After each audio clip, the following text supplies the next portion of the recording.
Hey everyone, welcome back to the Outcomes Rocket Founder Stories.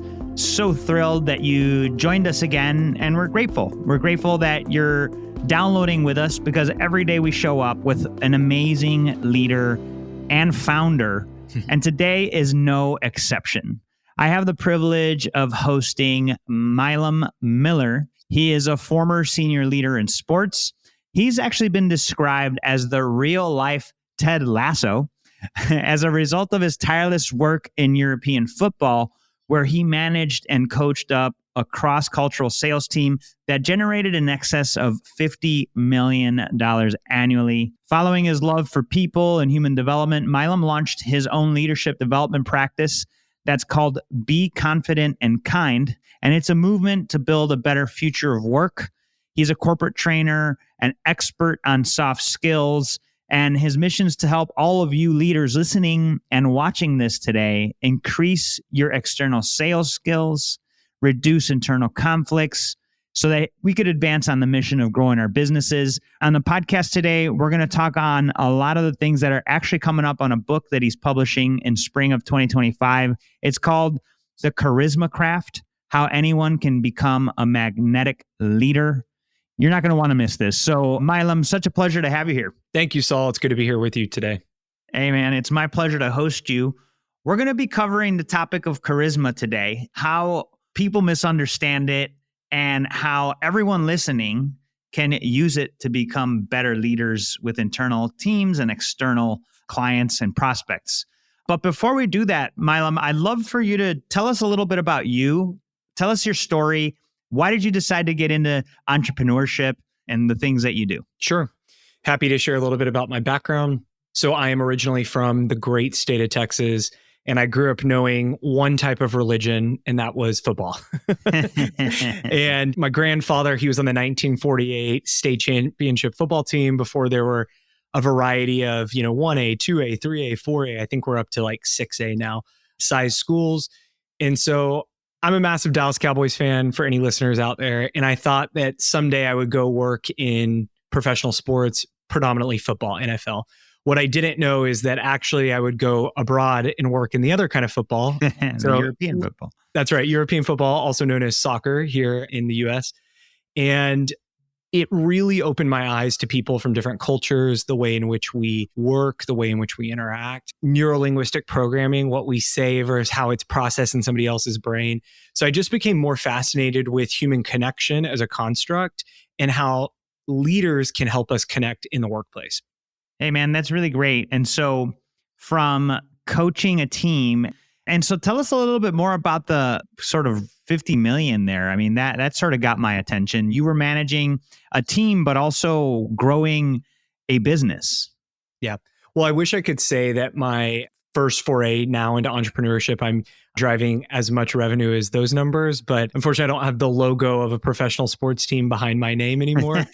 So I'm learning, and that's the beauty of entrepreneurship. My role specifically, Saul, was on the commercial side of the business. So think all revenue generating activities. I love it. Yeah. In sports, we typically get that through media rights, through sponsorship, through ticketing and e-commerce or merchandise.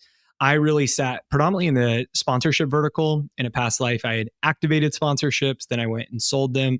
But really, when I went to work for this team owner, they had an even larger vision than just securing corporate sponsors. It was building a modern day stadium and bringing best in class programming to it. So I tell everyone I've lived a lot of lives, and I learned so much on that project because it really was a real estate project. Mixed use, how do we have sports and entertainment, an office park, and then a conjoining entertainment district to drive Monday through Friday and Saturday, Sunday foot traffic. I say all of that because the team I led, we were responsible for finding founding partners of that, sponsors for the team.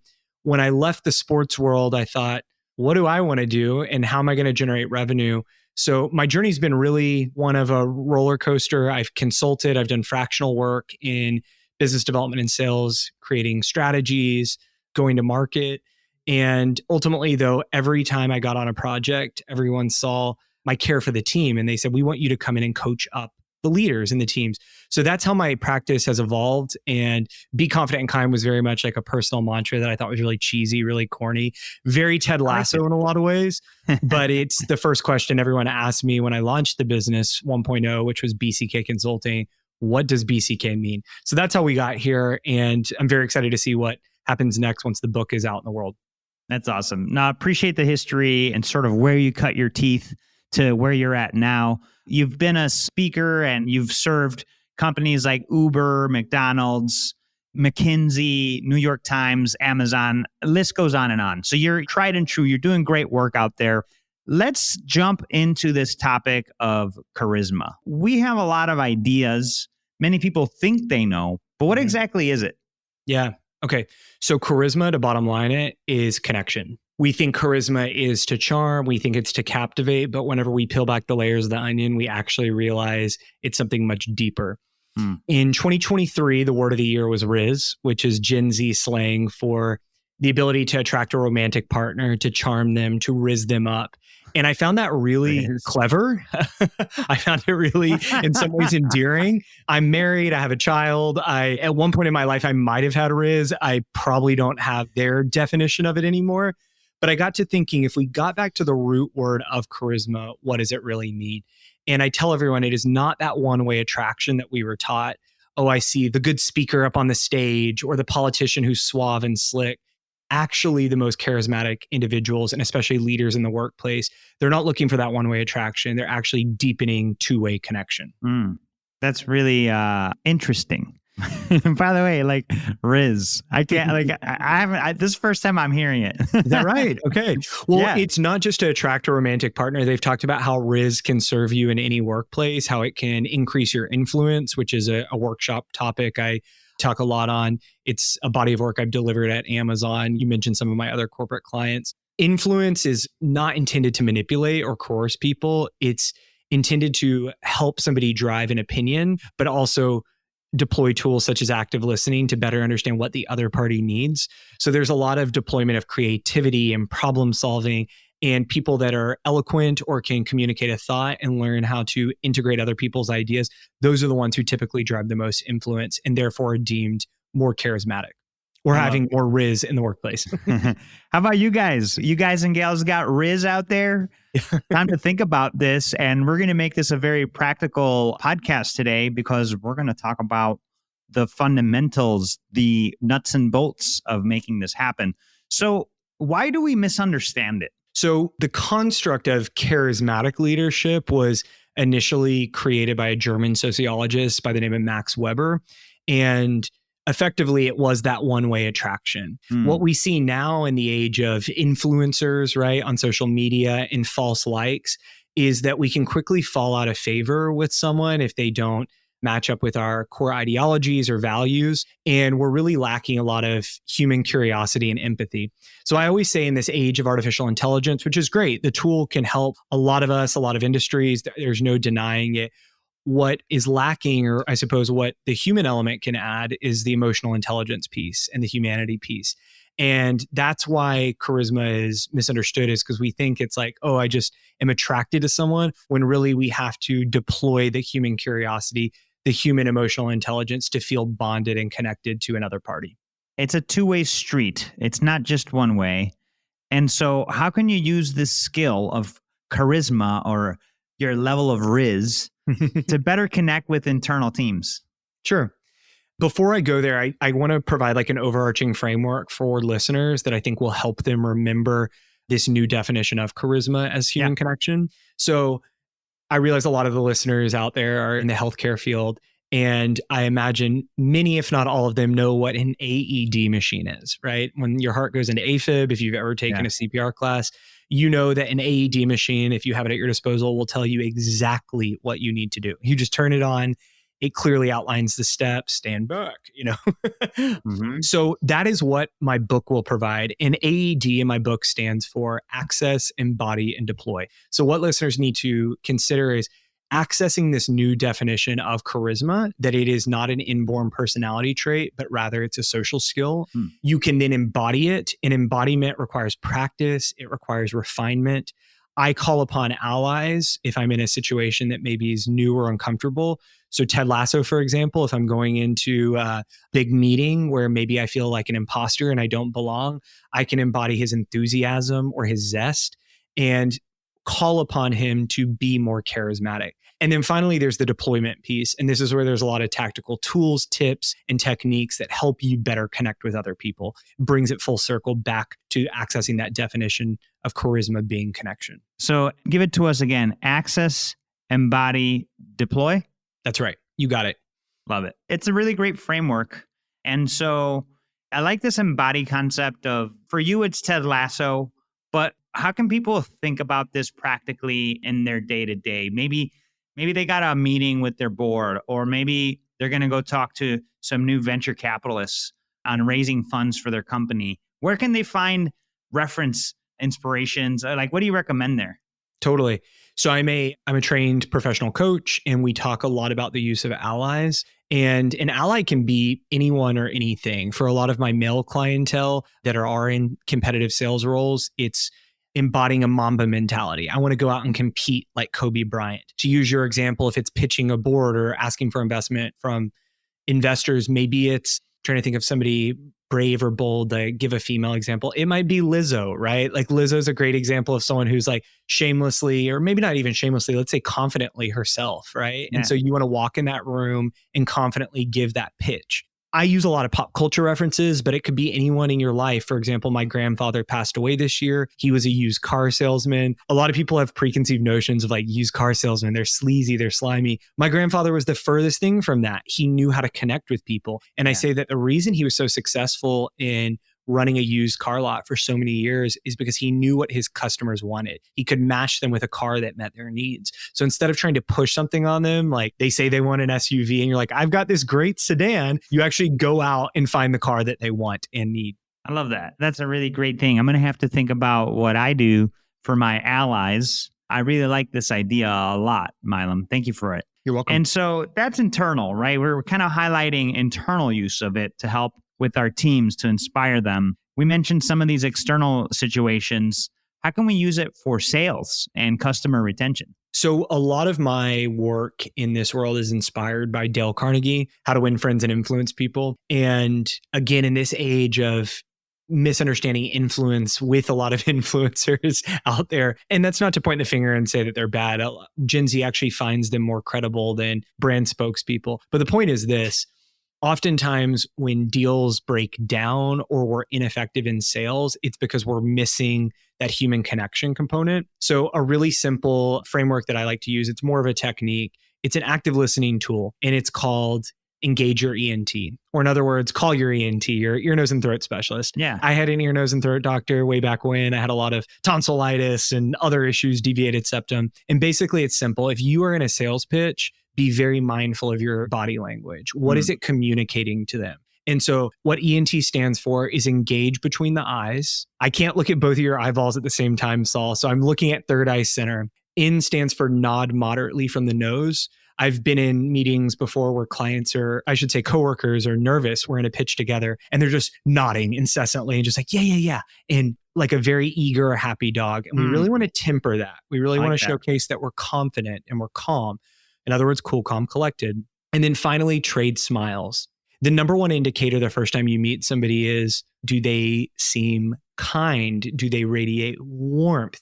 And a smile is a universal symbol for something that's non-threatening. So I always say trade smiles and sounds from the throat. We find this day and age, we're quick to cut one another off, or we're thinking about what we want to say instead of actually listening to them. So a simple, and so you're not really opening your mouth, but you're smiling, you're trading smiles when they are, and you're starting to warm up to each other. That's what charisma is. It's a social skill like preheating an oven where you're warming up and truly listening to better understand what it is the other party wants or needs. I love this, Milam, these small nuances that create connection. And the ENT is a really kind of, especially for our healthcare audience, right? That's right. Is a really great one. So that's really great. The E for engage. And I love the thing that you said about third eye. Like, look right here. I love the nose, because that's something that once you mentioned it, I started thinking about, and I feel like I tend to kind of do this more. So I love the idea of having a more even keel, kind of mature, professional, hey, we're peers in this together type of deal versus very excited.